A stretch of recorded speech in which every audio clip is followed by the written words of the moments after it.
ప్రపంచంలో ఎంత విపత్తు ముందు ఉందో ప్రపంచం చూసుకోవాలన్నమాట. ఎందుకంటే ఆర్థిక మాంద్యంలోకి ప్రపంచం వెళ్తుంది. ఎందుకంటే వరల్డ్ అంతా అంటే ప్రజెంట్ ఆధునిక ప్రపంచం 4th ఇండస్ట్రియల్ రెవల్యూషన్ అంతా ఆధారపడేది ఆయిల్, గ్యాస్ వల్లే. కానీ ఈ ఆయిల్, గ్యాస్ సప్లైస్కి చాలా కీలకమైందే ఒక పెద్ద విషయం ఏంటంటే హర్ముజ్ స్ట్రైట్. దాన్ని ఇరాన్ క్లోజ్ చేసింది. అమెరికా ఇరాన్ లేదా ఇజ్రాయెల్ ఇరాన్ యుద్ధం వల్ల. దీనివల్ల మాత్రమే ఆయిల్ రేటు పెరుగుతుంది. గ్యాస్ కొరత అయితే ఇంకా విపరీతంగా ఉంది.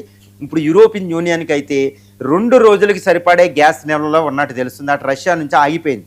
ఇప్పుడు ఖతారు, బహ్రెయిన్ నుంచి ఎక్కువ వెళతాయి, కానీ అది ఆగిపోయింది. సుయేజ్ కెనాల్ కూడా డేంజర్లో ఉంది. మరి ఈ పరిస్థితి ఏంటి అంటే అమెరికా యుద్ధం చేయడం వల్ల.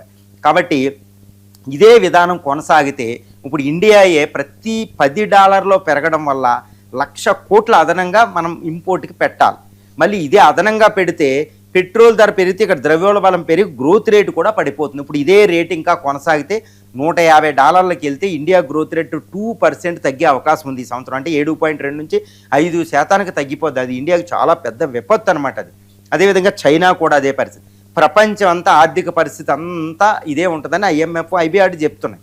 కాబట్టి డాలరు ఇది బ్యారెల్ విలువ పెరగకూడదు, పెట్రోల్ ధర పెరగకూడదు. ఈ పెరగకూడదు